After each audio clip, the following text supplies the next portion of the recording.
I have two words for you: Sunday sauce. So if you have an Italian background, you can probably picture your mom or your grandma standing over the stove on a Sunday, stirring this luxurious aromatic sauce containing all sorts of meats and tomatoes and spices, and your home smells wonderful. Every family has their own version of Sunday sauce, and today I'm excited to share my version with all of you. For us, pork really is the star of the show. I am using 3 pounds of pork, all different types of cuts, and that's what's gonna add so many wonderful layers and flavors to my Sunday sauce. And guess what? I'm not gonna stand over the stove for this sauce because I don't have the time to do it. Usually Sundays are filled with church and a whole lot of laundry, right? So we're gonna do it in our crock pot today. Still gonna get all those amazing, fantastic flavors. All right, dump and go, that's the name of the game. For my Sunday sauce, I am using a pork butt over here that I just cubed up, roughly cubed up. Then I'm using a pound of hot Italian sausage, another pound of sweet Italian sausage meatballs.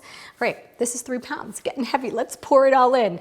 This doesn't have to look pretty in the crock pot, and it's not going to look pretty in the crock pot, and that's okay. Because when it comes out and it's all cooked, I promise you it's gonna look pretty and so delicious, absolutely irresistible. Next, we need that tomato base for that beautiful sauce. I'm using my favorite marinara, but I'm also using a bunch of just crushed red tomatoes. And we're gonna pour all of that in. For me, what's a good sauce without some red wine? 2 cups of red wine going in here. This is all gonna go so well together. There's already a lot of flavors coming from the Italian sausage, which was already seasoned, and also coming from, what else did I put? Oh, the marinara sauce too. So I don't have to add a whole lot to supplement in here, but I am just going to add dried spices. And dried spices have such a great punch of flavor, so why not? Now, this is where things get a little weird if you're gonna ask me, because you're gonna say, Colleen, why are you sticking in whole carrots and whole chunks of onion into this sauce? I'm gonna end up actually taking out the carrots and the onions when the sauce is done. I just want these flavors to soak into the sauce. I don't want them to be a part of this specific sauce. But when this is done, I'm gonna take those carrots and the onions and I'm gonna blend it up and make a whole other sauce on its own. So not gonna go to waste. I'm still gonna definitely use all of those awesome veggies. All right, that's it. Now this is a lot of raw meat that's in here right now, but that slow cook over 8 to 10 hours is gonna cook everything. It's gonna blend really nicely. And I love to serve this sauce over some piping hot, fresh rigatoni.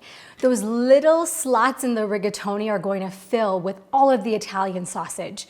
All of that pork butt that's going to just melt in your mouth. Top it with some fresh Parmesan cheese, some fresh greens like some basil or some parsley, and serve it with a nice glass of red wine for dinner. There you go, my version of Sunday sauce. Hey, it doesn't have to be just for Sunday. It can be for any night of the week when you're using your slow cooker and you're using a meat like pork. For this recipe, go to COPork.org and follow us on social media at Colorado Pork Producers Council.